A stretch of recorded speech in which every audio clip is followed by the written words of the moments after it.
Years ago, the Spanish kingdom was under attack by foreign invaders. And for many years, one small little fort withstood all of the assaults. And it was all due, in thanks to a remarkable leader called El Cid. When their great leader died, his followers had an idea. They dressed his body all up in armor, and they tied a sword into his hands and propped him up on his horse.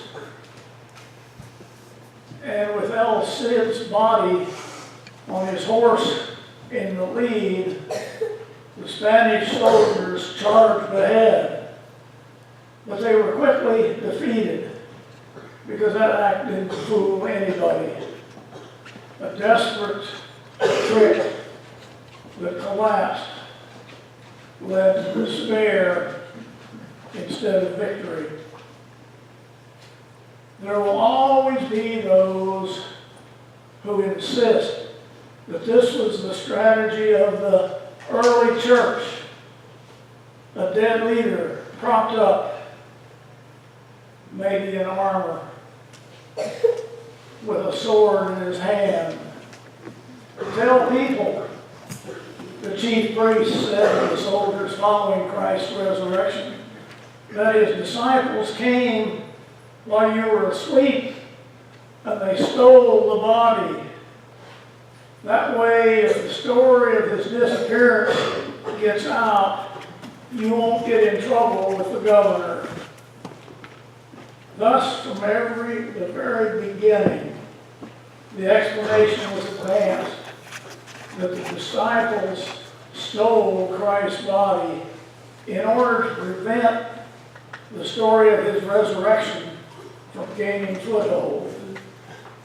A dead body, dressed in armor, sword in hand, mounted on a horse, a phony story. A dead body, stolen by the disciples, a phony story. Never has a less satisfactory solution been proposed to such a difficult problem. The reason that this explanation was not persuasive then is the same reason that it is not persuasive now. It simply does not fit the facts. Let's consider some of the facts concerning the resurrection of Jesus Christ. In the first place, let's consider the genuineness of the belief of all of his friends. Never has there been a more demoralized group of believers than that tiny little band of followers after Jesus' crucifixion. Only the women, amazingly enough, only the women were brave enough to mourn him in public. The men were all in hiding. They were fearful that the Roman soldiers were going to come after them next. And they were obviously stunned. They were stunned by the sudden turn of events that had happened in their master's life. In 1 week's time, 8-day period, they had seen their leader go from being cheered by the crowds on his entrance into Jerusalem to being crucified and hung between two thieves. We hoped that he was the one to redeem Israel. But now he was dead, and so were their dreams. Now we can understand that. We too have difficulty accepting the death of a loved one. And we might be able to appreciate the feelings of a little girl who wrote a letter to God like this: Dear God, instead of letting people die and having to make new ones, why don't you just keep the ones you have now? We kind of wish that God would work like that, but He doesn't. We don't always deal with the idea of our endings. Someone posted an article on the floor of an obstetrical room in a hospital which said, recent research shows that the first 5 minutes of life are very risky. Underneath that note, someone else wrote, the last 5 minutes are not so hot either.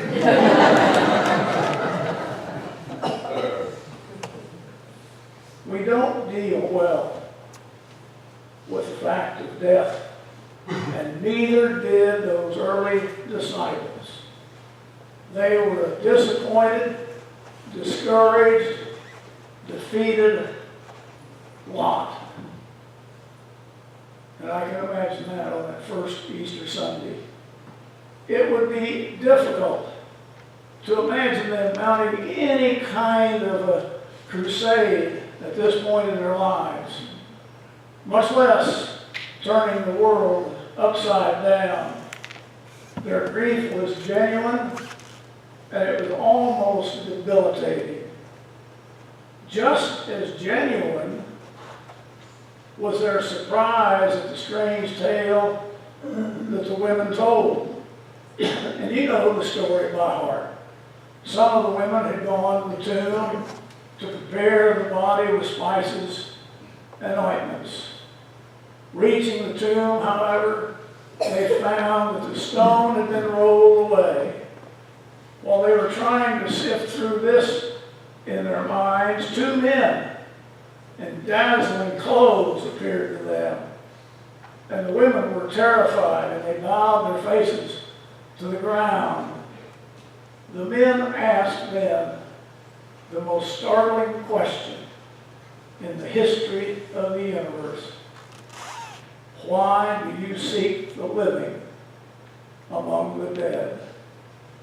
Remember how He told you while He was still in Galilee that the Son of Man must be delivered into the hands of sinful men and be crucified, and on the third day rise again.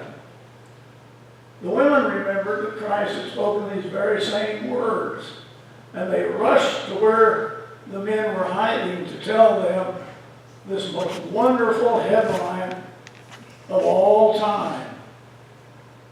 He is risen. And how did the disciples react? Luke tells us, but the words seemed to them to be an idle tale, and they did not believe them. How is that for a conspiracy theory? It is ludicrous to conjecture, as some have done, that the disciples simply made up the story of the resurrection, that it was like the dead body on the horse, a phony story. You see, something happened there at that tomb, and we know what it is. He is alive. There was a Norwegian pastor on a visit to this country, told the story of a devout old fisherman who lived alone, and when he was physically able, he walked 14 miles to church on Sunday. Wow. A little heart goes pitter-pat when somebody doing that. 14 miles to church on Sunday. One Sunday, there was a terrible storm, and the old man arrived at the church very late. He was so late that all he heard was the final phrase of the pastor's benediction, now and forevermore. His friends tried to console him and telling how very sorry they were that he had been disappointed after his difficult 14-mile walk. And he replied, "Disappointed? Never.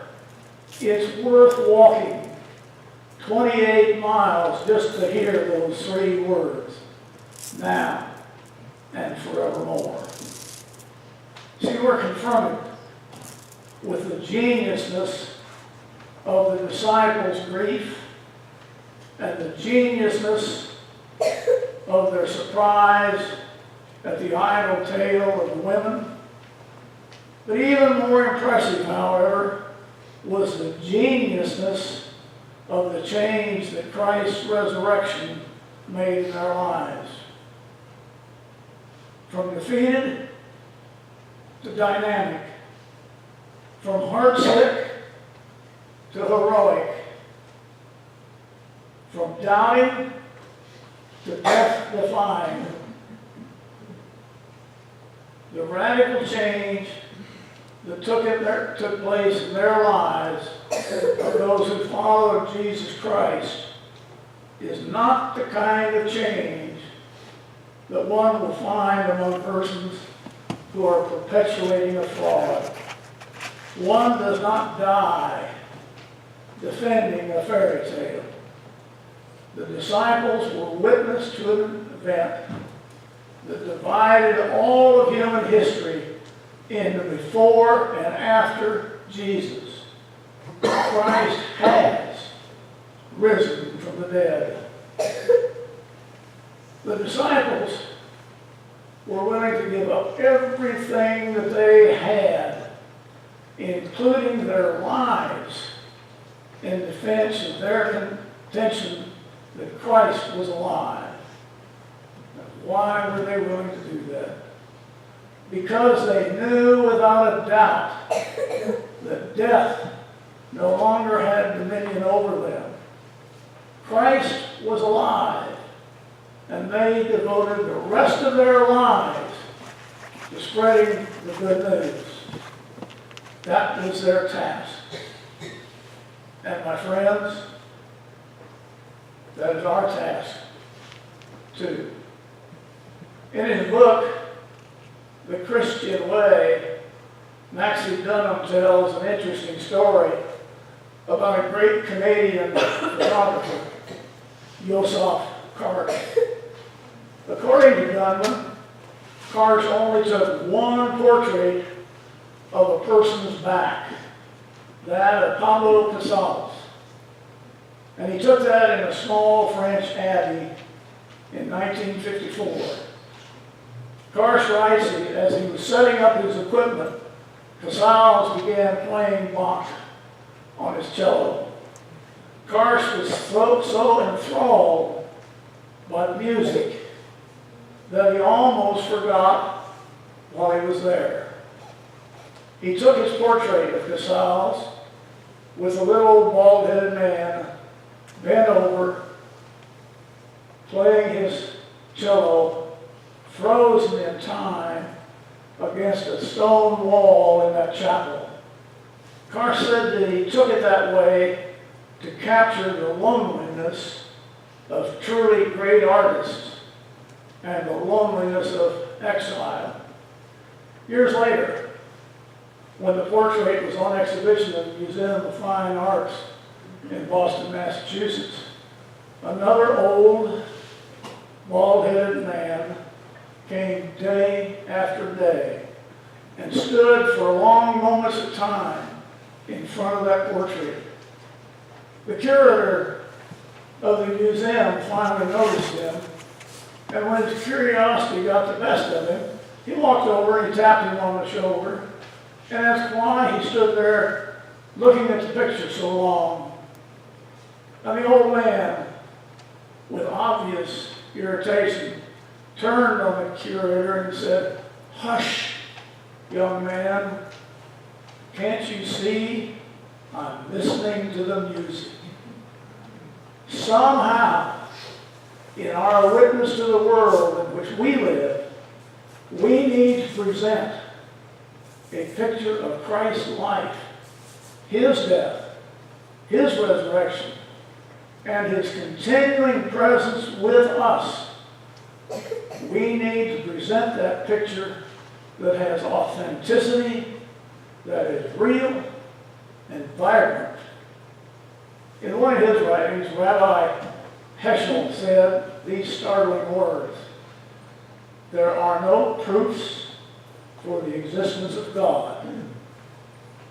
There are only witnesses." There are no proofs for the existence of God. There are only witnesses. And he's right. I cannot open a text and prove to you scientifically that God exists. I can only testify to my own experiences and to the experiences of others. My own experience is that Christ is alive, because I have experienced him in my life. And that was the testimony of the early church. But they were far more credible and far more dramatic than I. Why? Because their experience of him was more dramatic. They had known him before his crucifixion, and they encountered him after his crucifixion. No wonder they were able to turn the whole world upside down. People who heard their testimony were convinced that they were telling the truth. Their words rang with authenticity. Something had happened not only to Christ, but to them.